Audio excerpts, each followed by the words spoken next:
Thank you very much, everyone, for joining today, the ones that are present here and everyone who is watching online. Professor Oguma's conference. I think this is a great opportunity for us to listen to one of the most important specialists in Japanese society and politics of contemporary Japan. I am really happy to receive Professor Oguma here. He was my professor 10 years ago when he was an invited lecturer here at Colmex. So this is a great honor to be with my sensei, with my mentor, and with, I guess, a friend as well, which is most happy for me to receive you here, Professor Oguma. Oguma Eiji is a Japanese sociologist. He's specialized in sociological history and science, interdisciplinary sciences. He got his PhD in the University of Tokyo in 1998, and since 1997, he is part of the University of Keio faculty, where he was named as tenured professor in 2007. He has written extensively about the history, politics, and society of Japan. Among his most famous books are A Genealogy of Japanese Self-Images, published in 2002, originally published in Japanese in 1995. 1968, which was published in 2009 and yet not translated. And The Boundaries of the Japanese, translated into English in 2014, though the Japanese version is from 1998. He has also made documentaries, among which one is about the demonstrations that occurred after the Tohoku tsunami in 2011, the triple incident of Fukushima. And I got the honor of subtitling it into Spanish, and I got to name it as Que no se escuche el primer ministro in 2015. So it's, again, a great honor to receive you here today, Professor Oguma. I'm going to go back with everyone else because I want to be watching you from, and also your presentation from the general public. And please let me introduce you to your conference, The Dual Structure of Japanese Society now. Thank you so much. Buenos dias. I'd like to make a research about you, and please raise your hand if you were, student of the, master course of the Japanese studies. All of you, and yeah, okay, and the others. What is a specialty field? Economics or politics or something? I study gender. Gender? Okay, I see. And yes, this presentation is relating to the gender inequality also. Okay. Now then, I'd like to start my lecture. This lecture is entitled as The Dual Structure of Japanese Society, a Perspective on Work and Gender in Japan. And okay, here, yes. And this is the outline of this presentation. And the first part is an overview of the dual structure of Japanese labor market.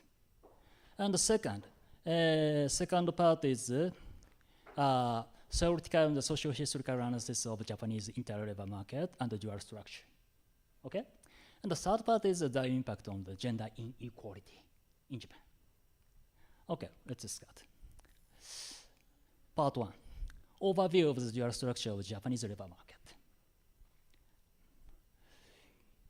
Here is the graph, and this is trends by the employment status, sum total, in Japan.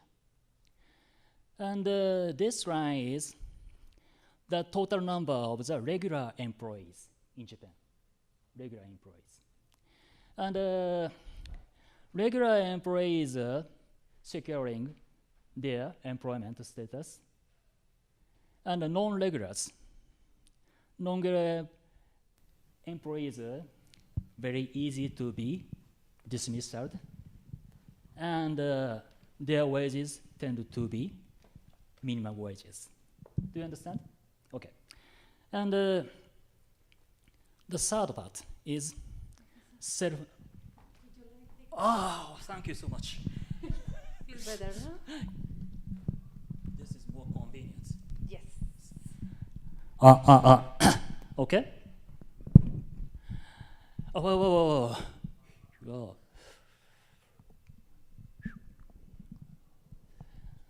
This is a sum of self-employed and family workers.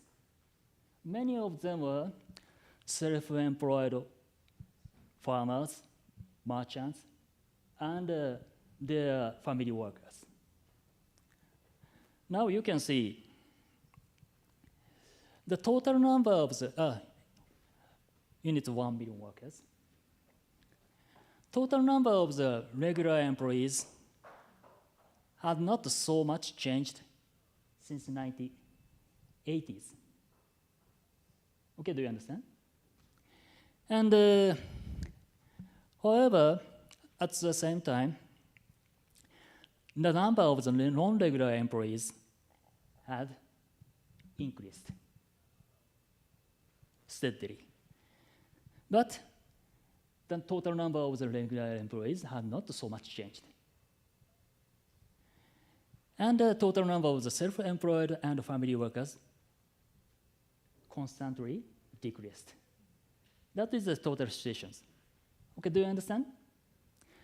Now we can see the clear dual structure of between regular employees and non-regular employees and self-employed sectors. Okay, do you understand?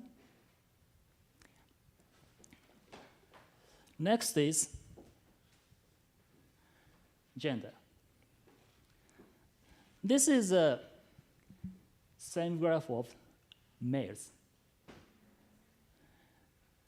Now we can see the total number of the regular employees had not so much changed. But non-regular workers among males are significantly less than total. And self-employed and family workers also significantly less than totals, sum up. Okay?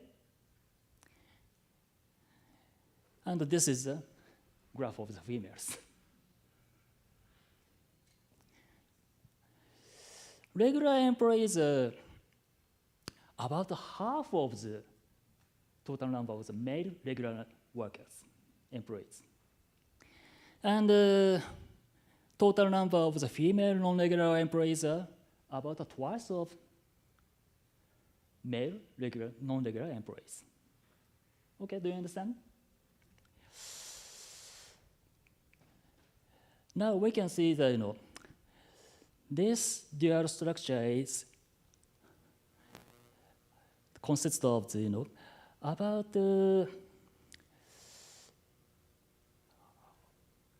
1/3 of the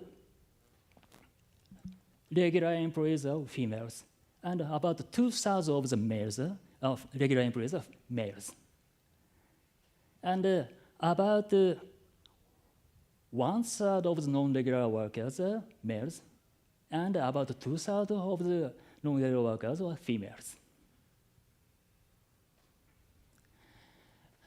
But we can see the significant raise of the regular employees among women, and a significant decrease of the non-regular workers among women. What is that? Do you understand? If you would have any idea, please raise your hand. Do you have any idea? What is that? This decrease.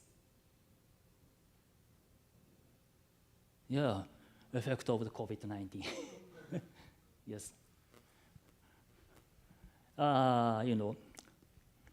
Hotel industries, lodging industries, and eating and restaurants industries are hiring many non-regular workers, especially female non-regular workers. And COVID-19 affected the decrease of the non-regular workers. And increase of the regular workers started from about 2015. What is that? Do you understand? Any idea? Do you have?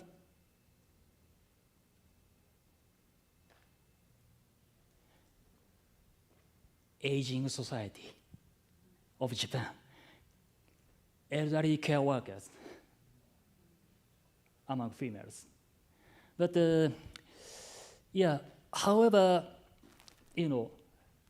nursing home workers in Japan is,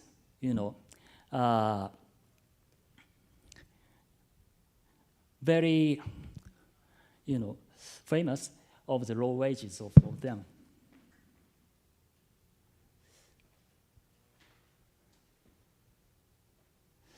Okay, now you can see about the total picture of the dual structure of the Japanese society, okay?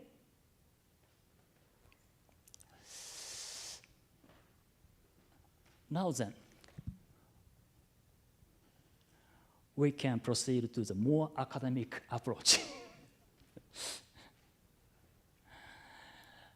Ishikawa and Dejima, they are economists. In 1994, their paper calculated the relative proportion of the primary labor market in which wage increase with educational background and age. In Japanese context, the former means primary labor market the proportion of those earning senior-based wages. Okay? And from the individual data of the 1990 wage census, up to the total number of the employees, 28%. About 1/3 of the total workforce. And Koike, this is another economist, labor economist.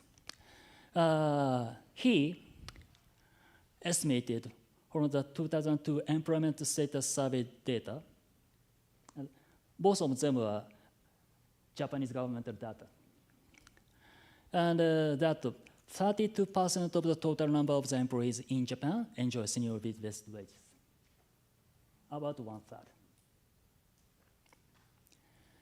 And Dickens and Rank, 1987. This is a research of the US. And they estimated the proportion of the US primary labor market. And they, according to their estimation, US primary labor market was 55% of the total population in 1981. But this is a percentage out of total population, including babies and elderlies. And maybe labor participation rate might be 60% or 70% of the total population. That means, about 35 or around of the labor force. 35% of the labor force around. Okay? And this is the very latest paper,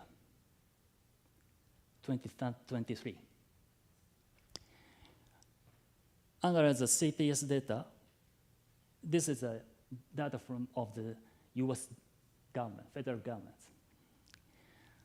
From 1981 to 2021, and confirmed that stable dual structure exists in the US labor market. According to the paper, the primary sector, which is the group which stable employment is around 55%, same numbers, okay, of the total population. The secondary sector, which experiences steady unemployment, is around 14%. And in the middle of the two groups is people who are not actively participating in the labor market, but who also do not experience unemployment very often. And this,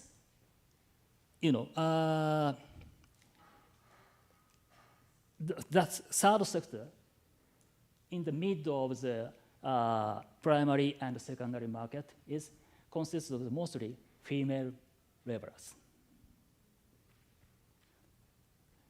Those female workers sometimes enter the labor market, and in the most period, they retire constantly. And I tried to estimate, to find this kind of stable dual structure, well, if this kind of the stable dual structure exists in Japan or not. And estimating from the data employment set data using the same method as Koike, a proportion of the workers earning seniority wage had not changed significantly since 1982. 27% of the world workers and around 50% of regular employees. Okay, you can see.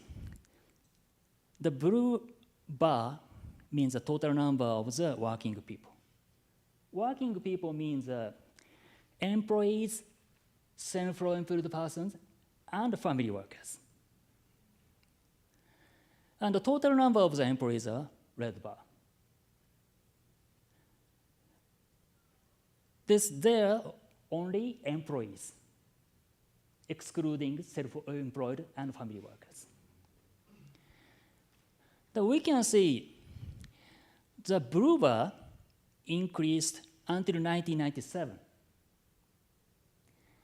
And the total population of Japan increased until 2005. And so-called productive population, which means age between 15 to 64, increased until 1997.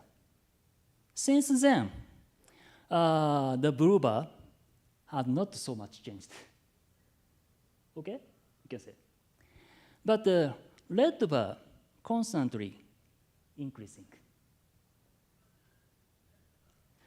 That shows a decrease of self-employed persons.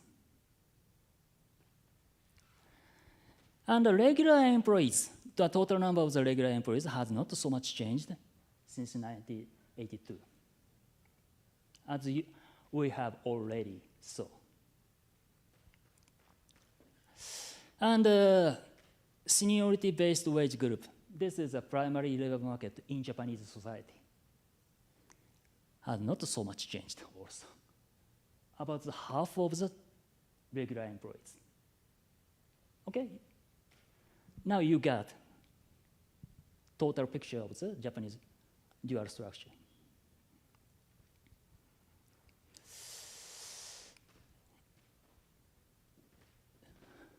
Now, I'd like to explain the total picture of the dual structure and 3 types of the careers in Japan.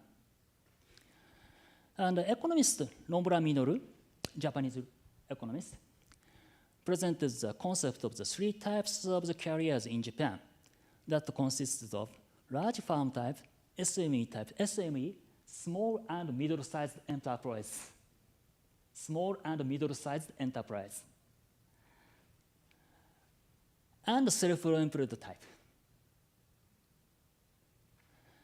And according to Nomura, the large firm type generally contains higher status and better paid jobs, and the SME types featured high turnover and the determination of their wages primarily by market forces. And the self-employed type were self-employed farmers and merchants and their unpaid family workers who started to shift to be non-regular workers since 1980s.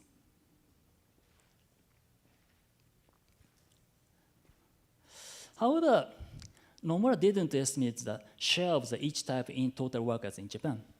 I estimated. Now we can estimate that about 20% of all Japanese workers are large family type, about 27% are SME type, regular workers, but who are employed by small and middle-sized enterprises. And about remaining 46% are informal employment type, which consists of self-employed workers, family workers, and non-regular workers. The reason why self-employed workers, family employees, and non-regular workers in Japan can be collectively categorized as informal employment is that the ILO has defined workers who are not covered by employment-related social security as informal employment. Now in Japan, because of social security system of the Japanese government, only regular employees are covered by the social security system in which contributions are split between employees and employers. While self-employed workers, family workers, and most of non-regular workers are covered by social security, which is paid for by the workers themselves and not by employers. That is why I categorized this 46% of the workforce as informal employment type. The share of each type in total workers has not changed significantly since the 1980s. Okay? May I proceed? Next part. Do you have any questions? Okay.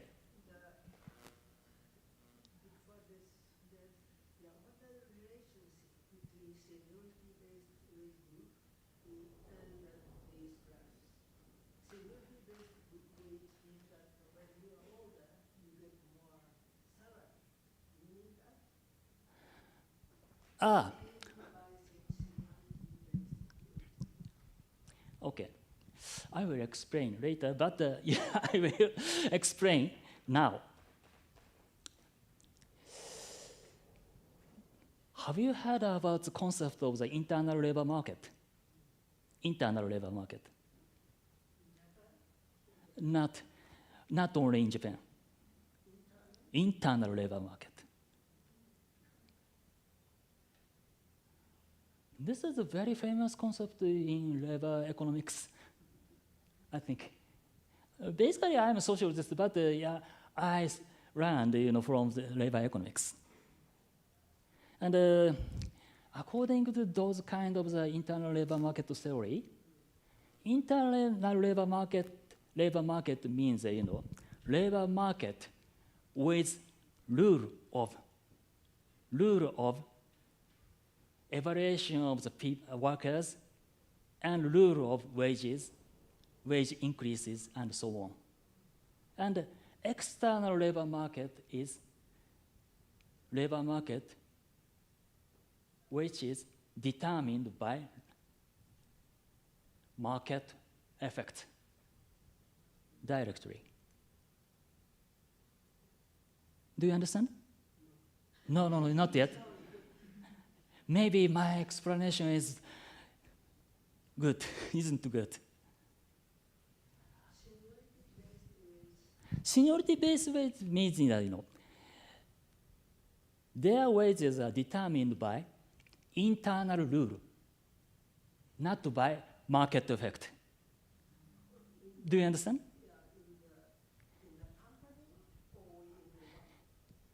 In Japanese case, rule of inside of specific company. But as for the non-regular workers, they are very easy to be dismissed, and their wages have no guarantee to increase with age, because there is no rule for them. Do you understand?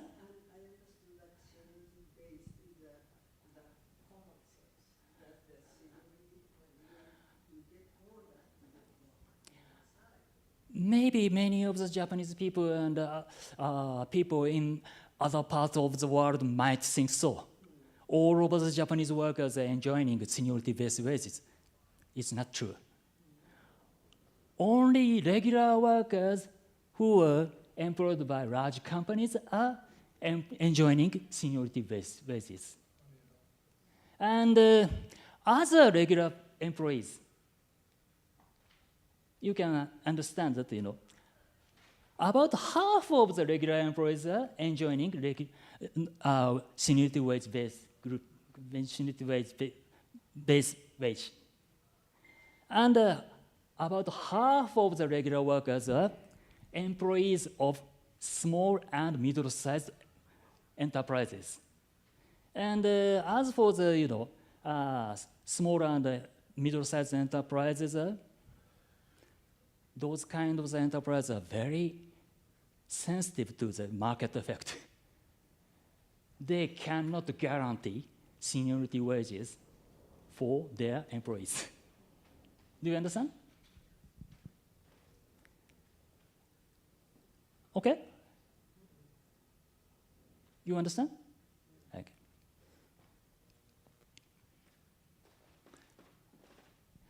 In other words, so-called Japanese style employment famous for their long-term employment and regular increase of the seniority is only reflecting 1/3 of the total workforce of the Japanese society. Okay? Do you have any questions?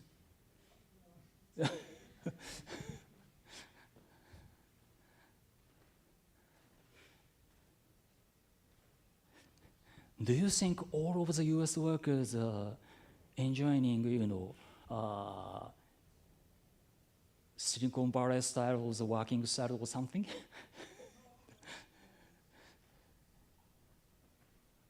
Okay.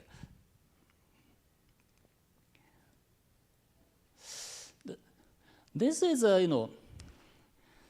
size of the previous company of the workers who switched companies.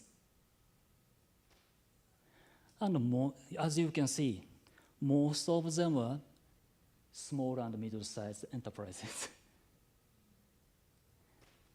In other words, as I told you, SME type, according to the normalized categorizing, SME types are featured high turnover and the determination of their wages primarily by labor market forces. Okay? In other words, I say again, small and middle-sized companies has no power to control market forces. Only large companies can control effects from market forces and can guarantee regular increase of the wages for their employees. Okay?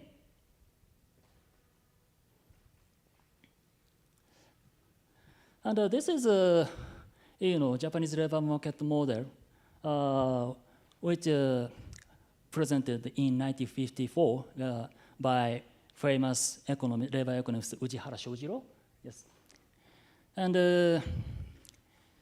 this is a labor market of large factory labor workers. And this is a market of small and medium-sized factory labor market. And this is a potential overpopulation in cities and rural villages. And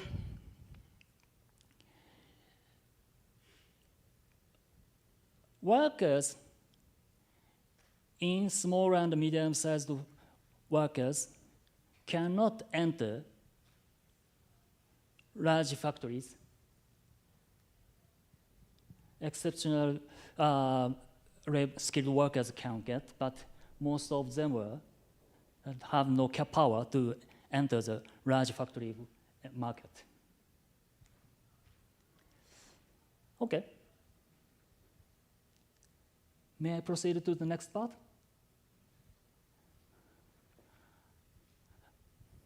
Theoretical and social historical analysis of Japanese inter-labor market and the dual structure. Okay? I spent 30 minutes, so I have to rush. The concept of the internal labor market, as I told you. US economist Clark Kerr presented the concepts of the internal labor market in 1954. And argued that there is a structured and internal labor market with certain rules for wages and job allocation, and a structureless and external labor market that lacks these rules. Okay, do you understand? And care with the guilds, which artisan association in medieval Europe, and the manors, which aristocratic families also in medieval Europe, in mind, is that there were two types of the internal labor market. Internal labor market means that, labor market with certain rules. And external labor market is without rules. And two types of the labor market there is, according to the Kaiker, guild system and the manorial system. What is that? According to Kerr, the guild system became the dominant internal labor market in European countries such as Germany and Denmark, where occupational organization was strong and workers were organized by occupation. Do you know the guild? European artisan associations.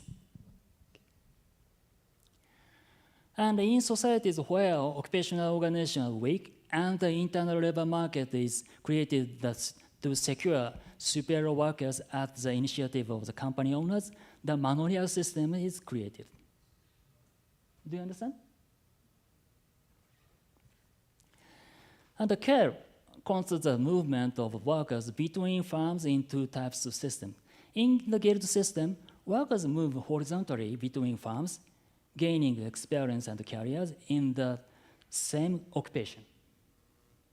For example, an accountant might accumulate their skills and move to other firms, securing their occupations. And in the manorial system, on the other hand, workers move up rather vertically, accumulating seniority within the same company. And Doridge and Pure, have you heard about their names? They are well known among the labor economics. And as the presenter of the idea of the internal labor market. And following the case theory, also divide internal labor market into two types. Craft market, this is the guild system of care, and the enterprise market.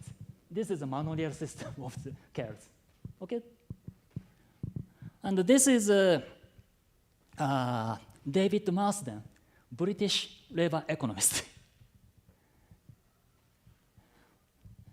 This figure is very easy to understand.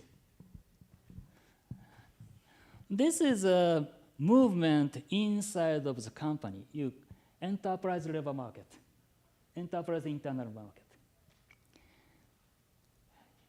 Workers enter the company in the bottom, and vertically they move up to the inside of the company internal labor market. But this picture, this figure shows the movement of the occupational labor market, means the guild system of care. Accountant enters the company and move to the next firm. And top CEO enters a company and move to next firms. And manual laborers enter a specific company and move to other companies. Do you understand?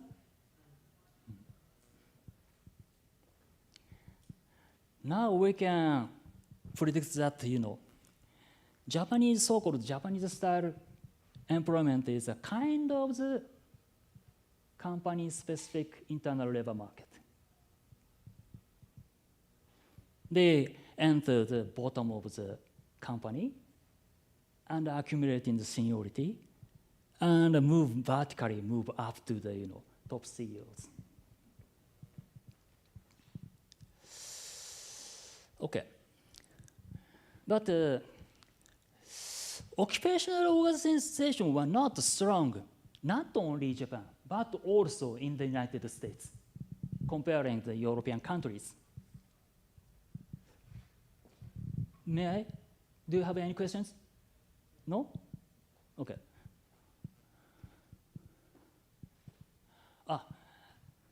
I forgot to explain that In the system of the occupational organizations, for example, German market, German, for example, German artisan associations issued certification for the workers as a certification for their skills. That is because they can move to another companies, because those kind of certification which are issued by the occupational organization guarantee their skills, and they can get same level of the wages in another companies. Okay, that is because this kind of the occupational labor market also an internal labor market, because there is a rule for wages. And but those kind of occupational organizations are very strong in Germany and Denmark, but those kind of occupational organizations actually disappeared in the United States in the early part of the 20th century. But we cannot see the Japanese-style employment system in the United States. Why? And there are differences in their types of the government bureaucracy which affected the employment practices in private companies. That is the reason. In my theory, US labor market is different from the Japanese-style employment system. The OECD categorizes the civil service system around the world into two types of career-based system and position-based system. Have you heard of that? Have you heard about that? Yeah, maybe this is not a famous concept, but somewhat popular among administrative studies of the bureaucratic system. Because I'm a sociologist, so that I'm now combining, interdisciplinary many of the accumulation of the researches in different fields. In position-based system, this system is very easy to be understood because so-called ordinary employment system in the world. Candidates apply directly to a specific post, and most posts are open to both internal and external applicants.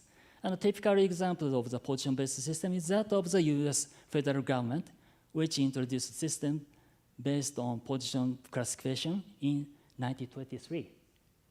And this system spread to the private sector in 1930s and 40s. This is because US private labor market system is so-called position-based system.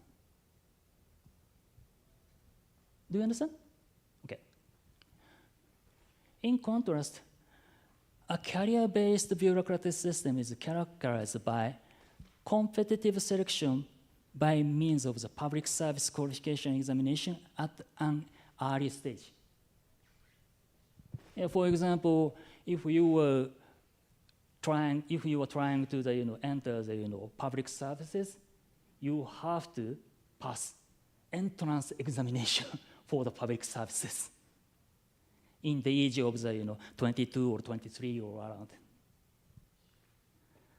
And which higher levels of posts are open to only those who have passed the examination and have a status of the public servants.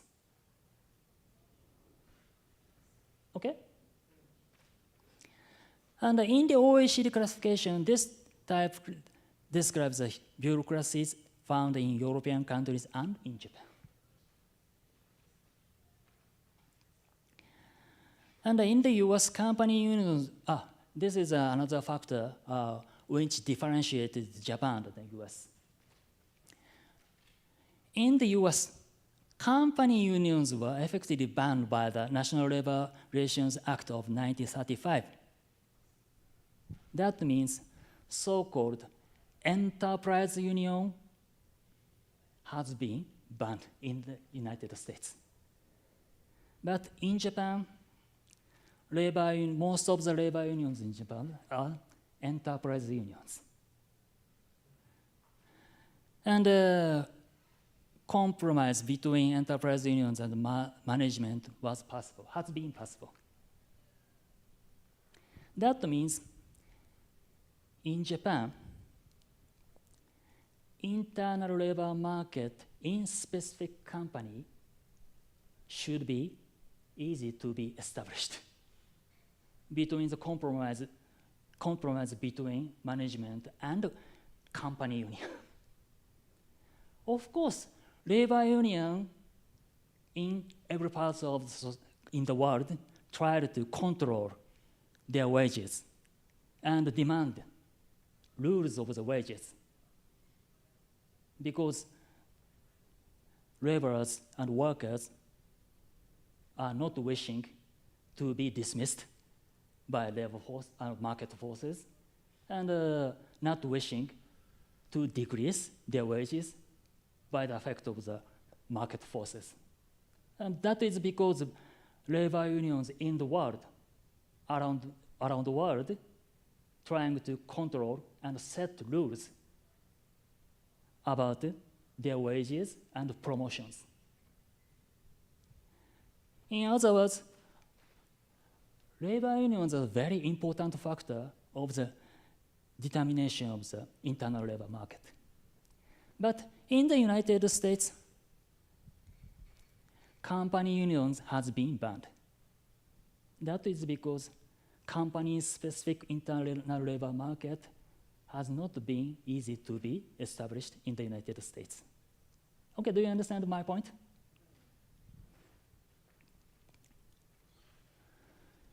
And now this part is explaining the theoretical analysis of the Japanese employment system. Okay. From this kind of the theoretical premises, we can predict different patterns of the dual structure. In a society with a tradition of the strong occupational organization such as Germany, the internal labor market tends to be a guild system in which unskilled young workers are marginalized in fixed-term contracts of apprenticeships. Do you understand?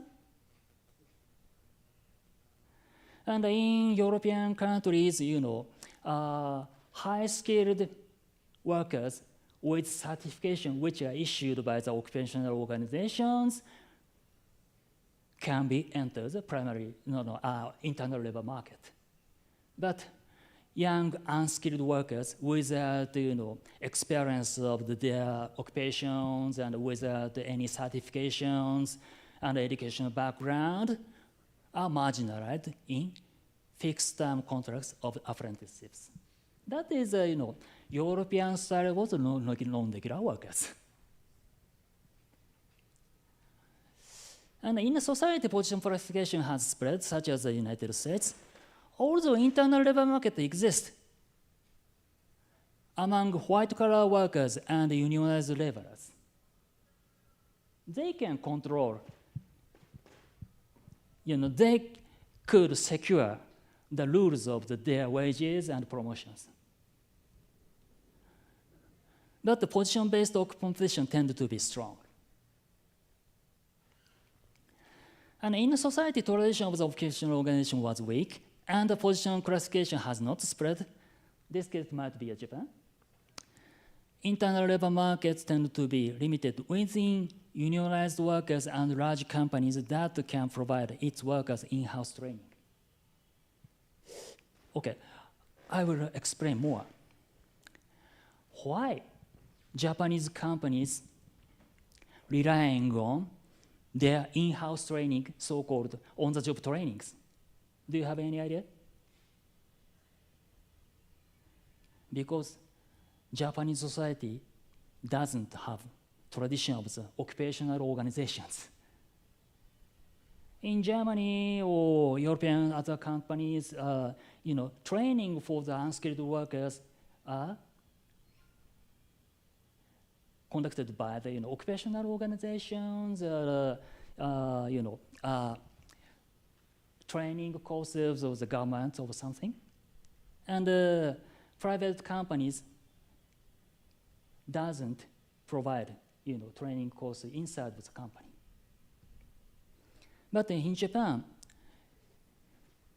there is no tradition of the occupational organizations, and there is no tradition of the occupational training outside of the specific company. That is because Japanese companies only can rely on its own on-the-job training, in-house training. And unionized workers might be able to secure the rules of the wages. But in Japanese context, unionized workers are employees of the large companies. Okay.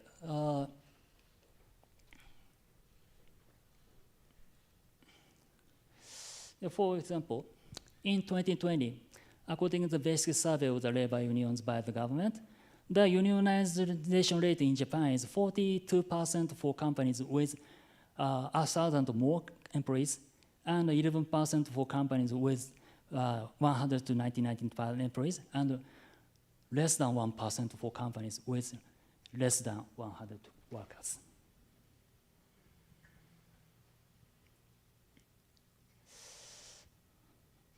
Okay, may I proceed to next? Do you have any questions? No? Yes, this model is, offered by Mr. Tanaka. He is not, academician. He is a bureaucrat in Ministry of Labor in 1980s in Japan. And he described the movement of the workers in Japanese companies and Western companies. Western companies are too ambiguous, but for the Japanese bureaucrats, landscape seemed like this. Japanese employees enter as a fresh entry, new graduate in the big large companies, and move up to vertically and exist to mandatory retirement. And in contrast, from the view of these Japanese bureaucrats, US and Western companies, entry to the employees and move to the other companies, and entry to the accountant to the other companies like this. Okay, do you understand? And this is a citation from the Ronald Doerr, famous British Japanologist. And he conducted comparative studies of the English company and Japanese company Hitachi. Yes. And if you meet a Bradford English electric foundry man on a train and ask him what he does, the first thing he will probably say is that he is a foundry man. The second thing that he comes from Bradford, and the third about the work for the English electrics. His Japanese counterpart would most naturally define himself first as a member of the Hitachi company, secondly as working at such and such factory, and thirdly as being foundry man. Do you understand? Because movement inside of the company is dominant in large Japanese companies. The story is different in the small and middle-sized companies, as I told you.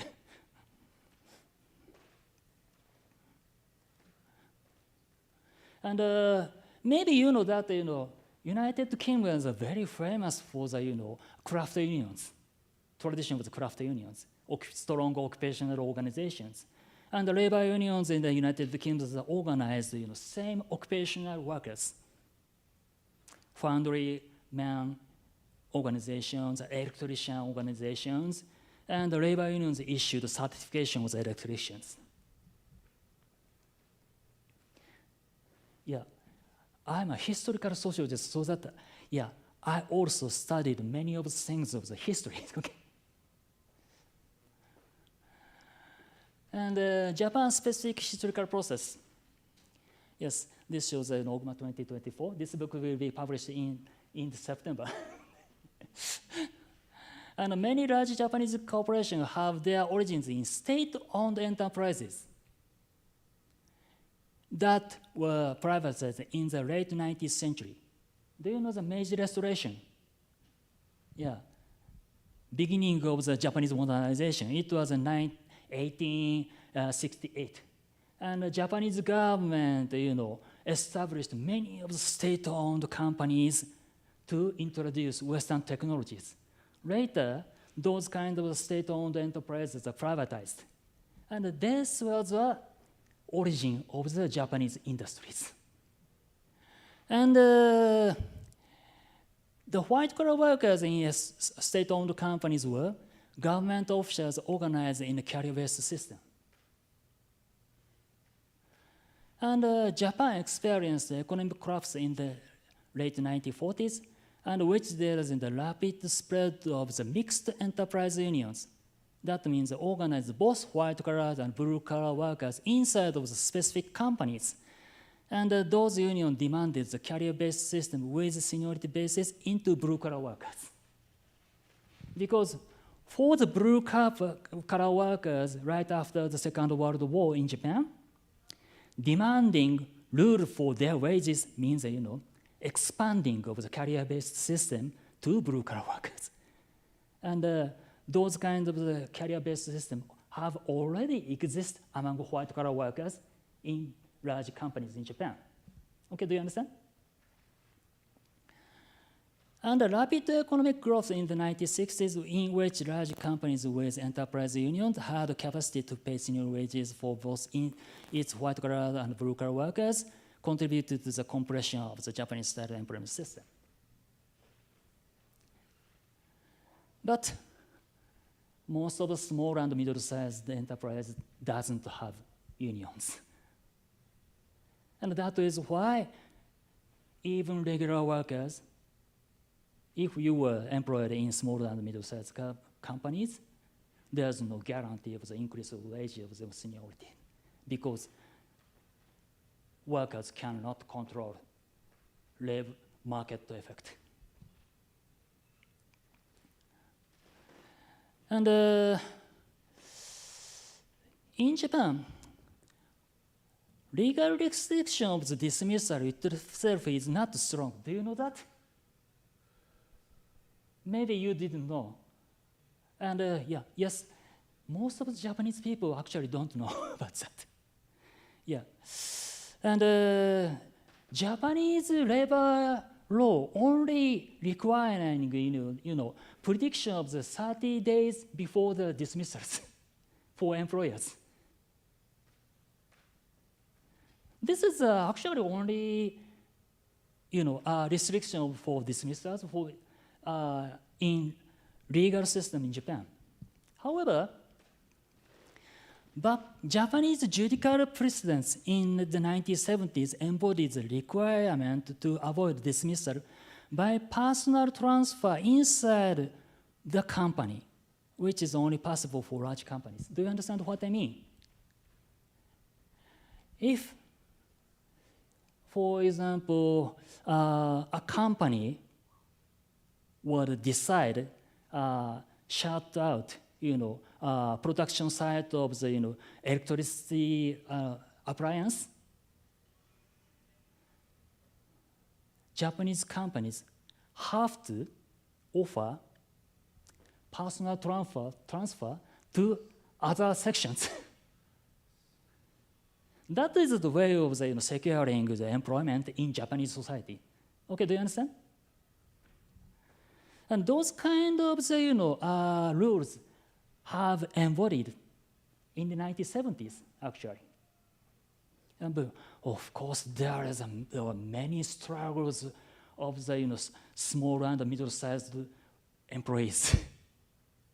And they demanded lawsuits in 1970s and have got such kind of rule by judicial prescriptions. Eventually, Japanese internal labor market tended to be limited to the regular employees, Regular employees means those kind of the rules, including the requisition dismissals, have been applied. And of large companies, and its dual structure generates division between large companies and SMEs, and regular employees and non-regular employees. And in Japanese system, non-regular employees can be dismissed easily because they are employed to specific positions without guarantee of the personal transfer inside of the company. And for the SME companies, there is no section to transfer. The only irregular employees in large companies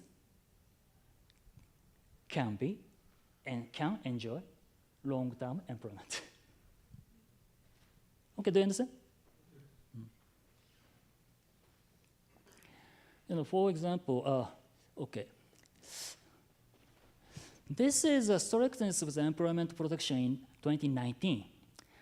Data from OECD stat. And the strictness of the legal system of the employment is dismissal is most strong in Netherlands, and Japan is here. Relatively weak, you can understand. And the United States is here.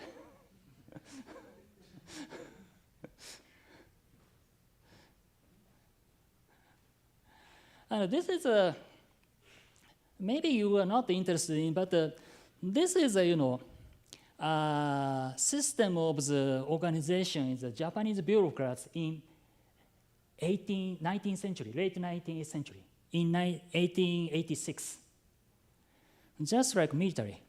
And yes,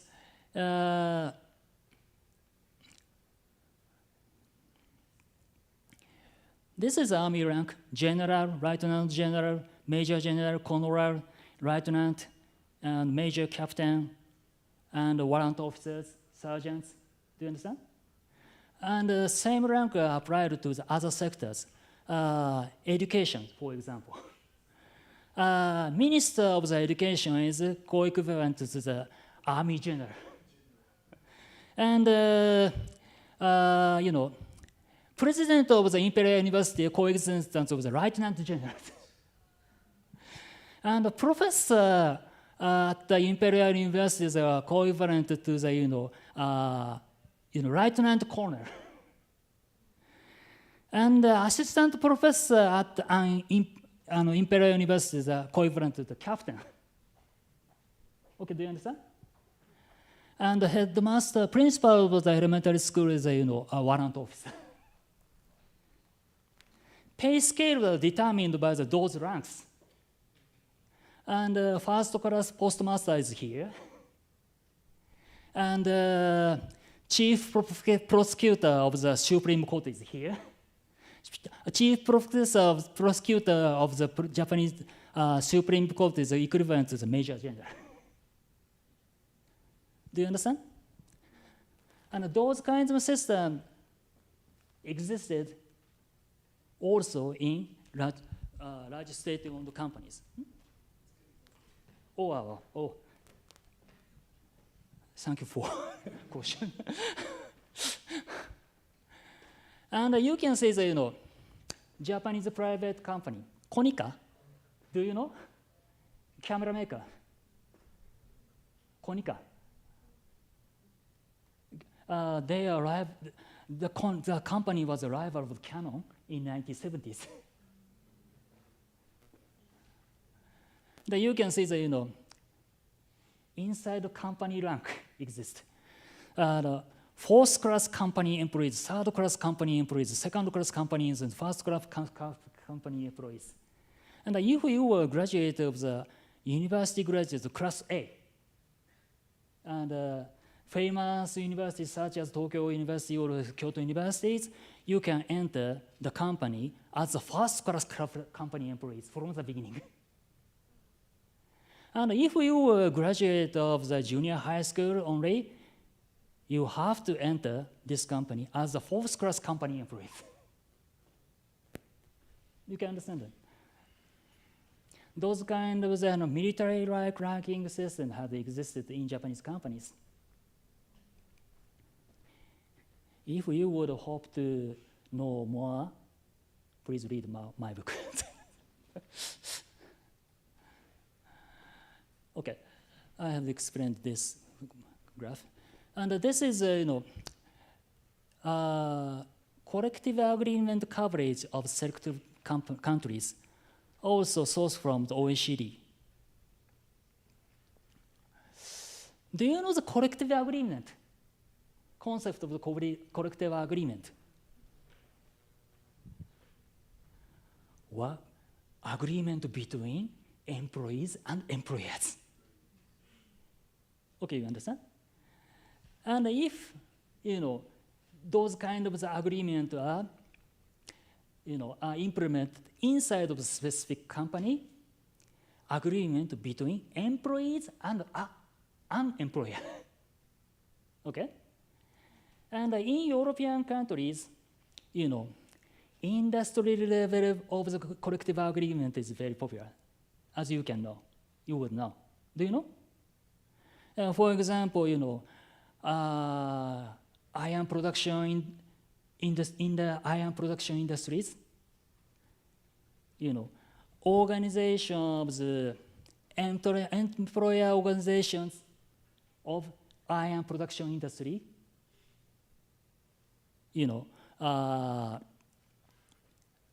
set a collective agreement with industry level of union of iron production industry. Do you understand? Maybe my English is so bad so that it's not easy to be understood. Okay, it's okay? Okay. And those kind of the industrial collective agreement is very popular in European countries. For example, those countries are high in union density and high in collective agreement coverage is red graph, red bar, and high in employer organization density also. And those Scandinavian countries are famous for their high coverage of the collective agreement because of high density of the employer organization density and high density of the union density. Okay? But in the Latin European countries, union density is not so high. But though in those countries, for example, French legal system requires, collective agreement in industry levels if labor union density is low. And in the Italian system, Supreme Court can order collective agreement in industrial levels if union density is low in the specific industries. That is because in those Latin European countries, collective agreement coverage is high. Okay? And in the continental German-speaking countries, for example, Australia, union density is not so high, but employer organization density reaches to 100%. Because Australian legal system requires all of the employers to join employer organizations and have to set a collective agreement with unions. And those countries are British system. Relatively high density of the unions and more high density of the employer organizations. And that is because relatively high coverage of the collective agreement. And those countries, USA, Korea, Japan, all of them are robots. And in the case of Japan, That means only employees in large companies with enterprise union can be inside of the internal labor market with rules. Okay, do you understand? And this is graphs of the unionization trend in Japan. This is a unionization rate constantly decreasing. However, this red bar shows unionized workers. Unionized workers. Not so much decreased. Okay? Why? Those constant decline in union density in employees. Hi, you should have idea. You should have idea. That's very easy. Increase of the employees itself. Increase of the employees. In other words, unionized work, total number of the unionized workers has not so much changed since 1960s. But increase of the employees exceeded the total number of the unionized workers. That is because total decline of the union density. Okay, you understand?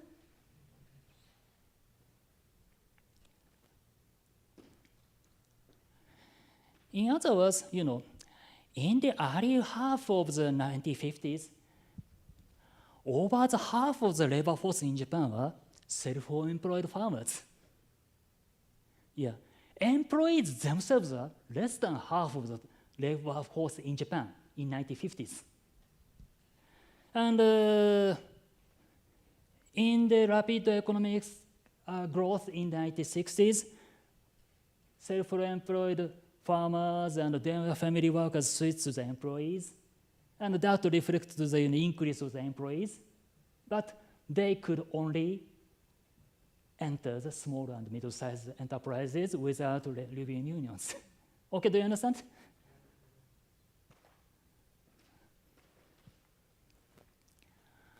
And this is a trend in the employment status before the 1983. Yeah. I have already shown the graph, same graph, after the 1984, before that. Do you remember? Okay. From 1953 to the 1983, total number of the self-employed persons have not so much changed.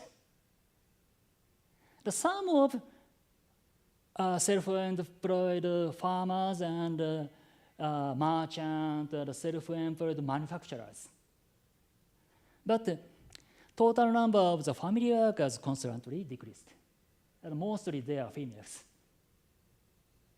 Female farmer family workers, female merchant family workers. And this decrease of the female family workers reflects the increase of the employees. And their sons and daughters, sons of the daughters of the farmers. After graduation of the high school or the universities, they became employees. That shows reflects the increase of the employees. Okay? But this is employees in private enterprise by farm size. You can see red graph. Employees of the 300 or more stopped to increase after 1970s. Only employees fewer than the 300 employees companies continue to increase. That reflected this decrease. This increase of the employees are due to the increase of the employees of the small and middle-sized enterprises without unions. After that, after 1983, as I show you in this graph, total number of the regular employees has not so much increased since 1984. Only non-regular employees have increased. In other words, after 1970s, expanding of the internal labor market in Japan had stopped in the 1960s. After that means after 1970s, only increase of the employees had happened in external labor market. In regular employees of the SMEs and non-regular employees. Okay?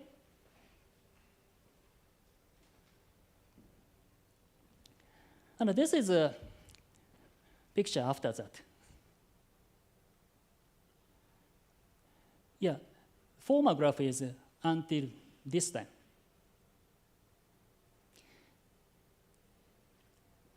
Employees employed in 300 or more employees companies started to increase after 1980s.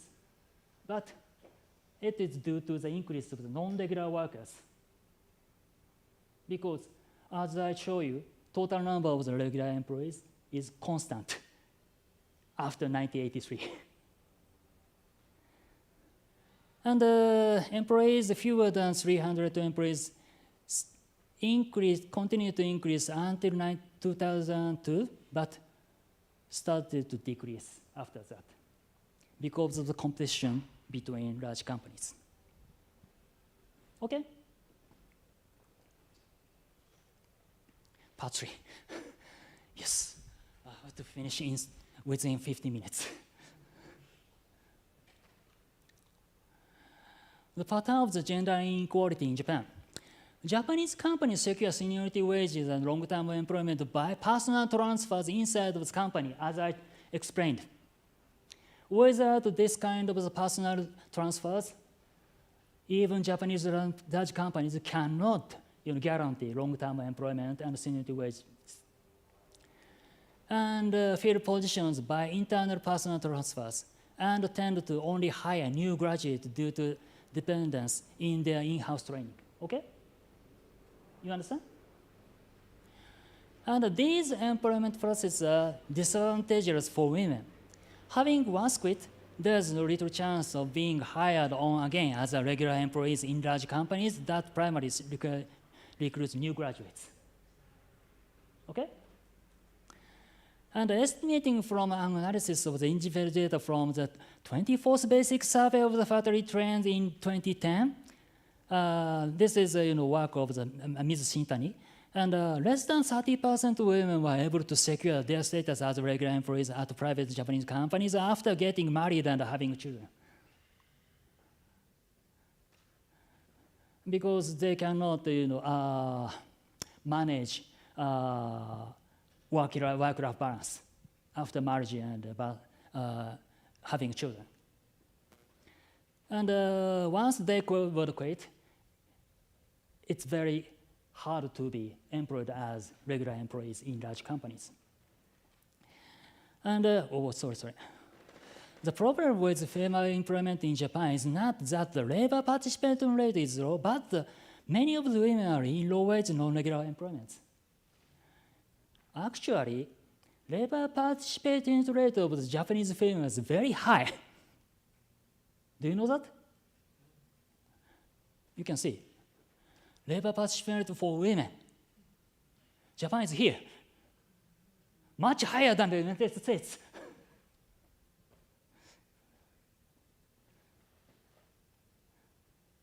This is not data I myself created. It came from the OECD. Labor participation rate of the Japanese females is very high, but most of them were non-regular workers. easy to be dismissal, and in minimum wages. And this is women's share of the management or employment. Japan is here.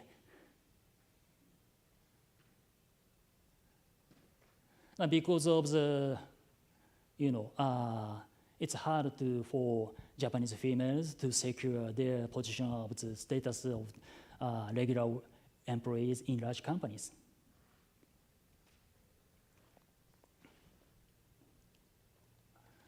And this is female labor force participation rate by age grade. This is so-called M shape. Do you know that? M shape.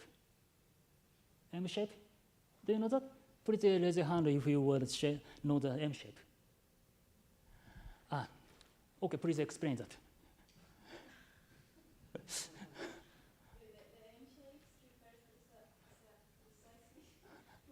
In Spanish, okay.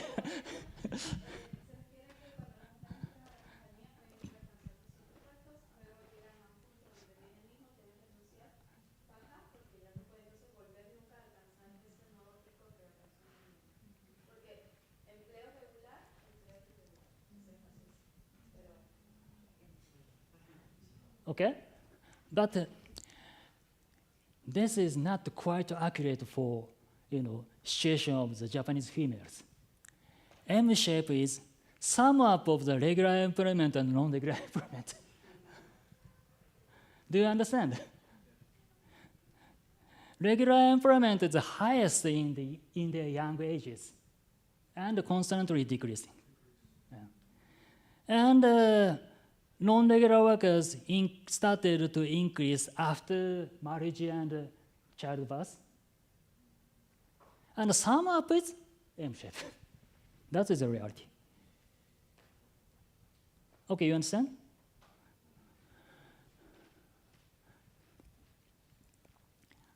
And this is this very interesting graph.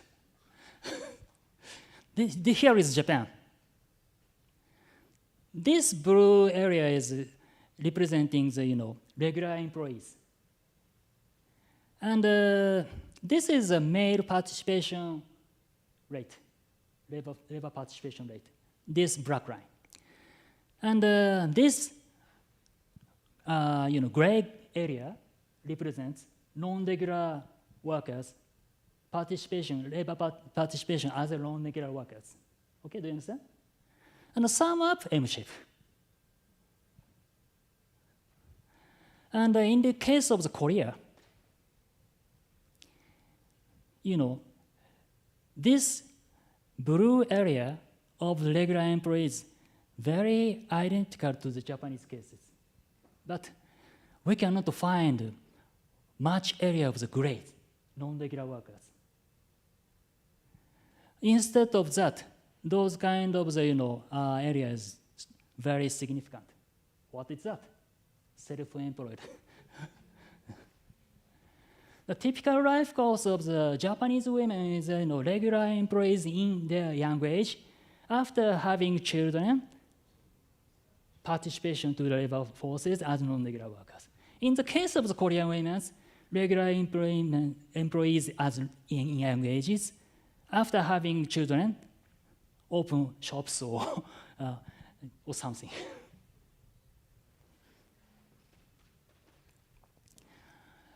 And Italy is here. This dark blue line, non-employment is significant.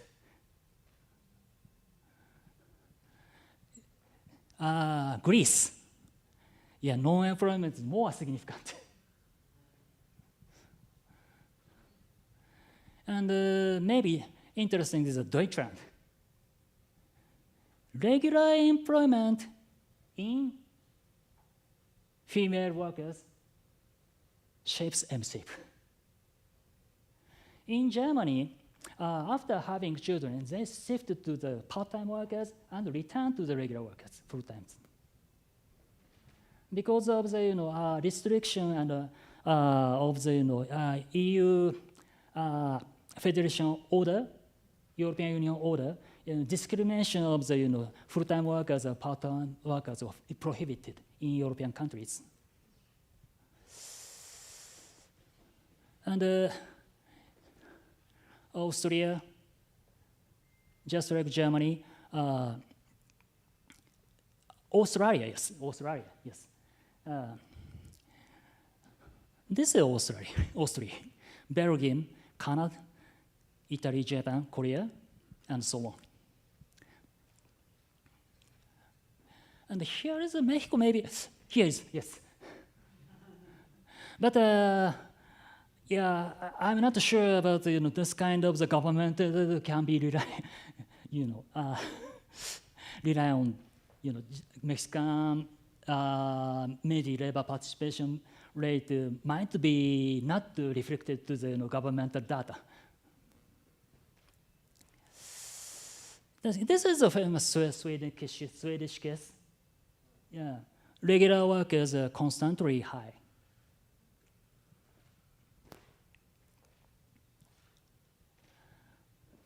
This is the case of the United Kingdom. Yes, just like in Germany, regular employment shapes M-shape.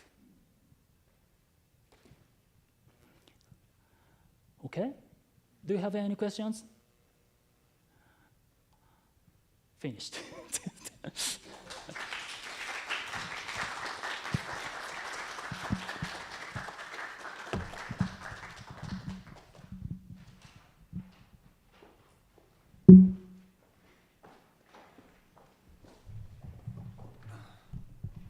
You can find every data I showed in the presentation here. Yes. Okay. Professor Oguma, thank you so much for all this information, right, that he provided to us in understanding much better this dual structure of Japanese society. So thank you very, very much for all the information that you shared with us. Now, I think it will be a great time for questions or comments or doubts about what Oguma Sensei presented to us, or either any other question related to contemporary Japanese politics, society, or economics, because you're apparently very proficient in economic analysis, Professor Oguma. No, I'm not an economist. Actually, I'm a sociologist, so that I'm interested in the habits in Japanese society. Yes, and if we will remember the Max Weber, he started as an economist, but he decided to research habit in the specific society, because he cannot explain labor participation in the east part of Germany by the theory of the economics. But also as a Japanese literature scholar, I always learn so much from Professor Oguma, because although our disciplines are very different, I think I can't understand literature unless I understand society in the detailed way that he describes. So I'm always very thankful for you. And also, Max Weber mentioned about the idea of disenchantment of the world, right? Of disenchantment of modernity. That's a key concept to understand literature, understand contemporary Japanese literature, why writers are more, they feel out of place in contemporary Japan. So what Professor Oguma presented to us today is also very important for understanding culture in Japanese society. Sorry, it was a comment off topic, but I wanted to add that. So I was hoping some of you had questions, comments about any related topic about what Professor Oguma presented to us, or related to contemporary politics, or economy, as I said, society. Yes, Pablo.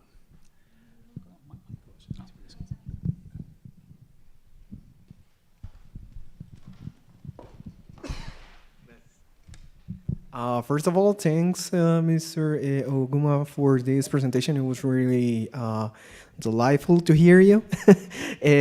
Also, I'm currently reading one of your works, that is The Boundaries of the Japanese, the second volume, in order to do some research about Korea and Japan relations. So it is interesting to see that. And my question is about as you said, a career-based system is something that is specific, well, not a specific, but part of Japan market labor.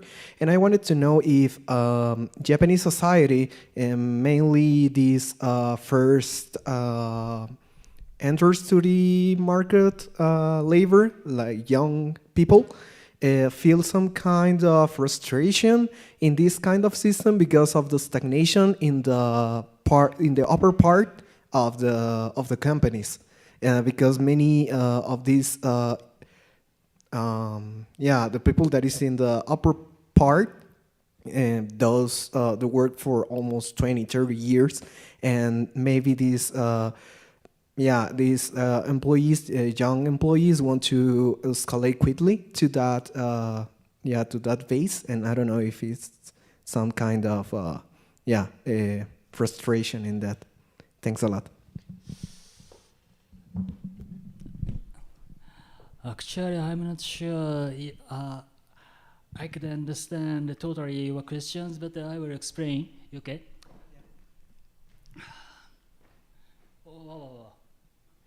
Every society in contemporary world, young, workers and young graduate and young student should be frustrated in their, job situations, and but the patterns in countries is somewhat different,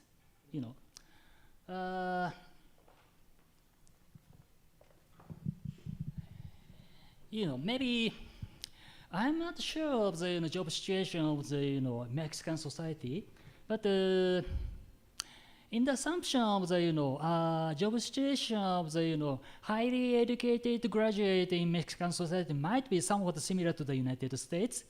If we would get diploma or certification of something after graduation of the graduate schools and doctor diplomas of the techniques and engineers, would guarantee to enter the specific company in high status and high salary. Is it true? But in Japanese societies, the case is different. And do you know that the fact, enrollment rate of the graduated schools in Japan has stagnated since 2010 or around? Do you know that? Yeah, Japan is very famous to the low rate of enrollment of the graduate schools, because of Japanese-run companies is prefer hiring a new graduate of undergraduate and implement in-house training to employing graduate from with doctor diploma or something. Do you understand? Yeah. And in those kind of employment practices, getting diploma or doctor, courses or something will mean nothing. Just only entering, prestigious university is important. Yeah. That is because Japanese society is very notorious to the competition of the entrance examination in the prestigious universities, but low enrollment rate of graduate schools. And also, Japan is famous to the low rate of the unemployment. Do you know what is the reason? Thanks a lot. I don't know, maybe the connection that you already said, the enterprises no? Because there are much employment in non-regular workers with minimum wages. And Japanese minimum wages about 37 or 40% of the average of the wage of the employees. And in the case of the France, it accounts for the 66 or 67%. And in Japan, minimum wage is low, and non-regular workers, for positions for the non-regular workers, is very abundant. That is because unemployment rate itself is very low. And okay, that is a given condition in Japanese society. Now is the time to answer your questions. Frustration for the youth among Japan. Yeah, fear became a non-regular workers. And missing opportunity to enter large companies as new graduates, because there will be no chance, second chance. And that is because, do you know the job hunting activities, 就職活動 in Japan? In university students. In most cases, they would start in second grade, from the second grade. In the third grade, they have to, decide the company they will enter after graduation. There's no time to study. And even for graduate school students, and I read, newspaper articles which describes, a case of the, graduate student in master course of the engineering, and he is a second grade of the master course, and he was very busy to apply companies and joining, job hunting activities. There is no time to commute to lab. But getting, master course diploma is relatively no problems. Okay, do you understand? Yeah, thanks a lot. Yes. And maybe those kind of situation might be reflected in the Japanese culture. Yes. And maybe you can find many of the description of the fear or sense of the risk of becoming non-regular workers in Japanese novels in contemporary novels. And okay, maybe you can find many of the high school stories among Japanese animations. Why is that? Because discrepancy between university graduates and high school graduates is not the problem in high school stories. If you were to describe the university student stories, this kind of discrepancy might be significant for the audiences. They cannot enjoy the story. Otherwise, maybe other alternative might be a story of the spaces or space of another dimensions or something, forgetting about the real world. That is also a popular story among Japanese animations. Okay? Thank you, Professor Oguma.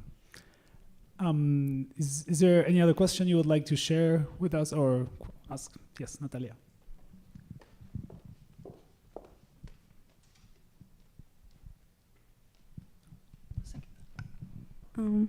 Hello. Well, first of all, thank you so much for your presentation. My question is related to women being primarily non-regular workers and how that was also affected during the pandemic and how that is also related with the aging society. What I'm interested in is something called the integral system of care that is on agenda of the United Nations of developing integral policies and systems for care in which women, when they work, they primarily work as caregivers, and that work is not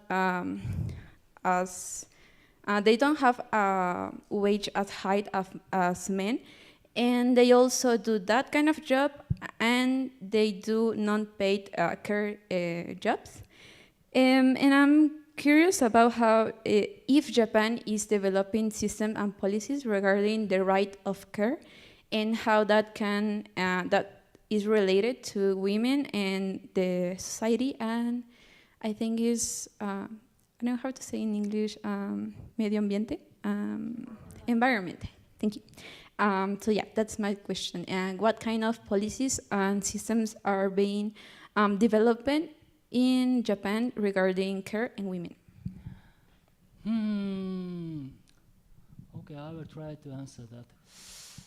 Do you know the healthcare industry system of Japan? No.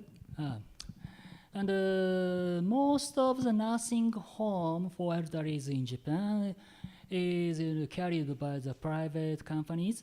However, there are many subsidies from the social security systems, and Japanese government introduced a nursing insurance system in the 1990s, and Japanese people over 40 years old should have to contribute to the payment for the fund for the nursing insurance systems, and that is the budget for the nursing homes. Okay, do you understand? And that is somewhat the same system of the medical system of Japan. And doctors and nurses of Japan, most of them are working in the private hospitals. However, their payment comes from the funds of the security system. Okay, do you understand? And the Japanese government is controlling payment for the care workers, determined by the quality and the hours and days of the nursing homes. And to make long story short, the payment for workers of the nursing home are determined by the Japanese government. Do you understand? And the Japanese government is, has been annoyed by the, budget deficit since 1990s. So that the Japanese government trying to reduce, total budget of the, nursing homes, and trying to reduce the cost of the, nursing homes. And that reflects the low payment for the care workers. That is the basic background. And your question is that, is the Japanese government trying to improve the situation of the nursing home workers? Is it true? Is it correct? And yes, and demanding from the nursing home and care workers is very strong, because their wages, monthly salaries, might be approximately 2/3 of the average of the Japanese regular workers. And so that nursing home industries in Japan is very famous for the low wages and high turnovers.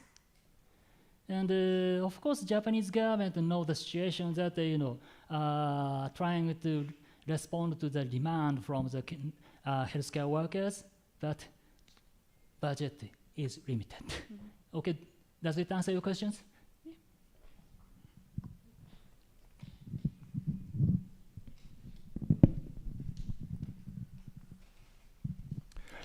Thank you for your exposition, Sensei.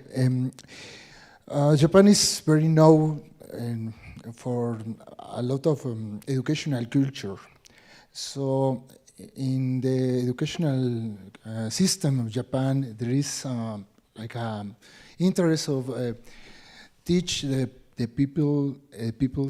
students how a union works, how to form a union when they become forced labor, And is it easy, I mean, technically, is it easy to form a union in Japan? Your question is that, what is doing Japanese unions? Yeah.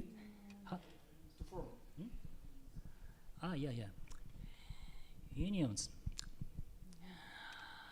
To make union itself is not difficult. And there is no political suppressions and, just only making organizations and memberships and, applying for the, Japanese governmental sections. That is all. However, to secure membership is very difficult. And as I explained that, there is no tradition of the occupational organization in Japan. That means that, organization in the way of the, organizational sense of the identities doesn't work in Japan. Okay? If you are a foundry man, you should join the foundry man unions. Those kinds of ways of, unionization is difficult in Japan, okay? And most of the Japanese unions are company unions, enterprise unions. And you were a member of this company, and you should join the unions. This is the way of the Japanese unions. As for the non-regular workers, they are in the high turnover. And also, this is the case of the middle-sized and small-sized company workers, high turnovers. It's very difficult to organize them. And only employees in large companies is securing long-term employment and relatively easy to organize.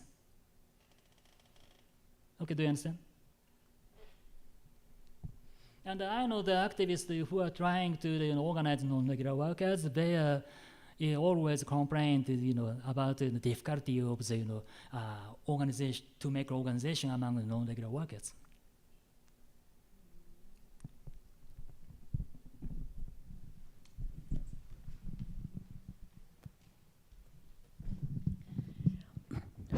Thank you very much. Very interesting presentation. Now, I wonder if it's really there was no tradition of occupational organizations in Japan.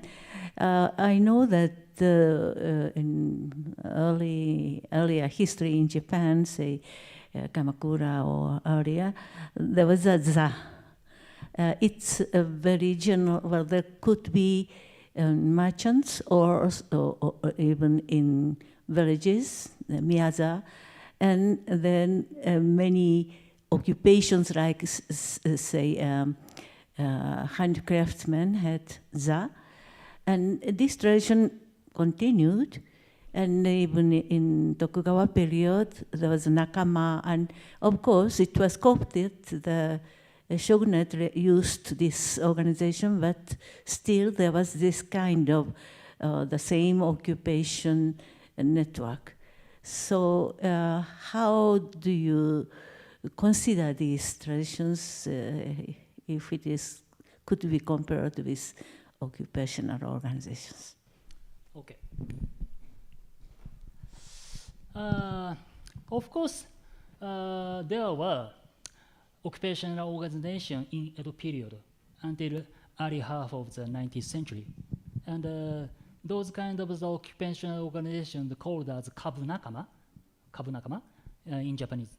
However, those kinds of organization was served to the specific daimyo in specific areas, specific domains. And there were restriction of the and organization inside of the specific feudal domains. But if we would migrate to the other domains, other occupational organizations existed, even if occupation itself was the same. Do you understand the situations? And those kind of occupational organizations had no power to control the migrated workers beyond specific feudal domains. Okay?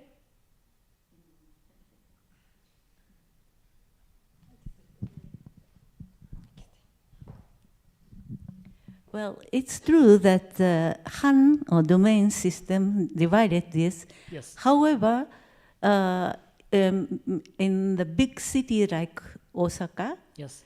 and Edo, there were kabunakama which is in each field of activities there is this kabunakama, and there was a group or federation or not the union of all these organizations. And it's true that these were on service of the central government, which was the shogunate intervention to the economic activities. Now, this is in Tokugawa period. Yes. Earlier, in Sengoku period and that time of Nobunaga, Hideyoshi, there were a more stronger union of Machu, which controlled one or other activities, and there was system of apprenticeship, no? Yes, yes. Yes, and Kabunakama also, required apprenticeships and issued licenses for the specific occupations and craftsmen also. And they control the total number of the craftsmen to restrict competitions. But after Meiji Restoration, Japanese government introduced Japanese Meiji Constitution. And the Meiji Constitution guarantees freedom of migration beyond the boundary of the feudal domains. That was the time traditional occupational organization which served specific daimyo lost power to control. Does it answer your question? Well, I think it's, it is true that in this transition, instead of enforcing this horizontal organization, it was suppressed and became more centralized, but not autonomous, no? Or network. These autonomous organizations disappeared. They actually disappeared after late 1890s. Yeah, I agree.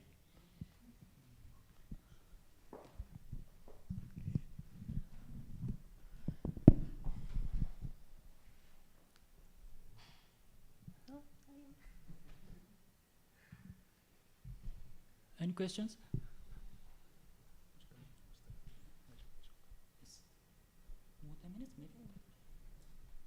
¿Alguien tiene alguna pregunta? I'm sorry. Anyone has any other questions that they would like to share?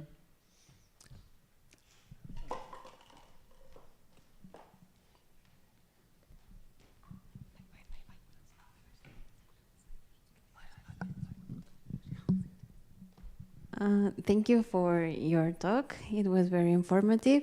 My question is a little bit ample, and it's not my research topic, and I know a lot of people here study cases or something similar, so I was wondering if we could discuss a little bit about this.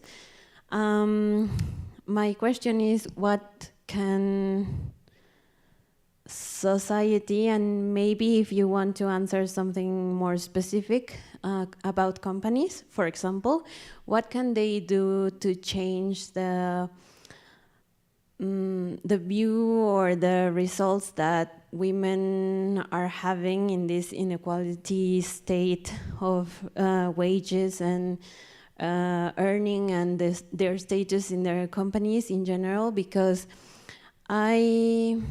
well, the things that I know are just based on what I have learned here, for example, or what I have also heard from my students, because I have, well, I'm a Spanish teacher for foreigners, so I have some Japanese students, and most of them are women, and what I can see and hear from their participations is that they're not very actively seeking to have this inequality changed, right? It's, I think it's about the system, about the society, about the things that we have mentioned earlier, that Japanese young people maybe are not so very keen on politics or participating in these kinds of debates. I don't know. So I was wondering if you see in the near future the situation changing, or what could be done, because what I hear is bad panorama. I don't know, in general. Thank you. This is a question very hard to answer, but and there are many discussions about those kind of habits in Japan, and some of the people and some people claims that the introduction of the freedom of the labor, market-oriented mechanism might resolve this kind of the systems, but I don't agree with them. Because just only introduction of the free labor market system might mean only all of the Japanese workers became non-regular workers without any rule. And maybe one of the answer might be the introduction of the some kind of the qualification system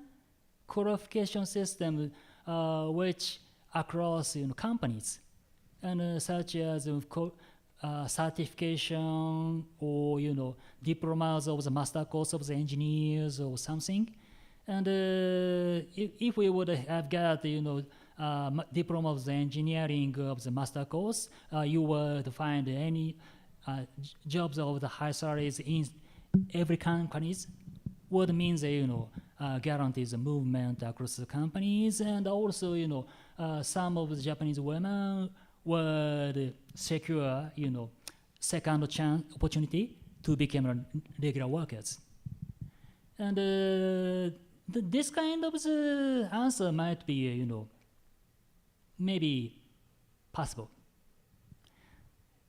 And but the problem is that most of the big companies in Japan hesitate to implement those kind of cross-company qualification systems, because because most of the large Japanese companies fear of the securing their employees, and their employees means that the large companies invested many in-house training for their employees, and after investment of the in-house training, if they would move to other companies, investment mean nothing.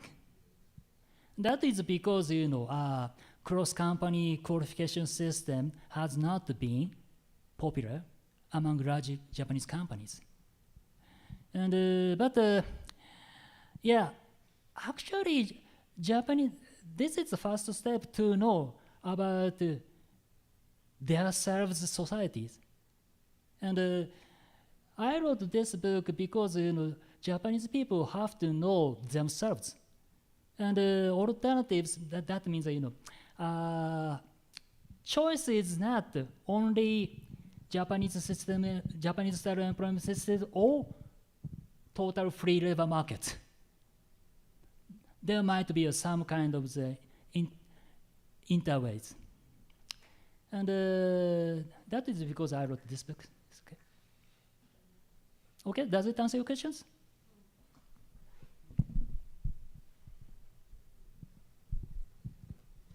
So I think we are right on time. Maybe one final fast question, please. We are running time. Yes. Yeah, I'm just gonna be quick. So first, thank you for your presentation. So there's definitely a disparity between men and women in the workforce. So my question is mostly about racialized and minority groups in Japan. Like, what is their status, and like if there is a huge difference between the Yamato people and minority groups in Japan, such as, I don't know, like indigenous people, Ainu and Sainisha Koreans and foreigners. Could I add to that question also the Southeast Asian migrants that are currently going to Japan? Yes. As for the so-called color line or the a specific group line, is Japan has not been discussed so seriously, because if you would be Ainu or Okinawans, you can enter Tokyo University. That is the answer from the Japanese society. And after graduation of the Tokyo University or the Kyoto University or somewhere, if you would be Ainu or Okinawans, there's no problems. That is the answer from the Japanese societies. Of course, statistically, if we would examine statistics of the Ainu people, Okinawan prefectures, enrollment rate of the Okinawan prefecture is of university 10% lower than the mainland of the Japan. That is a problem. However, in Japan, maybe this kind of the problem has not been regarded as a problem of the indigenous group, but the problem was inequality in region. And as for the foreign laborers, and most serious problem might be training system. Do you know the training system of Japan? And the Japanese government, nominally doesn't, have not introduced, immigrant worker system, and nominally they are trainees. And this is a problem of the, discrimination against the foreigners. Foreigners means, who doesn't have Japanese nationalities. Of course, those kind of problems are overlapping with group of the race or something, but in this Japanese context, those kinds of problems haven't been discussed as discrimination based on the nationality. Okay? Does it answer your question? Okay.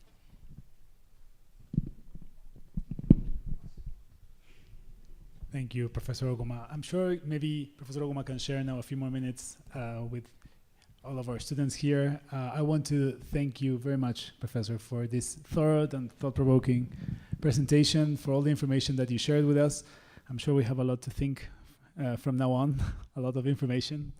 And thank you, everyone, for your questions. I just want to mention that Professor Oguma left for our library one of his books, Returned from Siberia, which is actually the biography of his father, Oguma Kenji, from his stay in Siberia, actually, during the 1925 to 2015, which was his life. So it's his biography.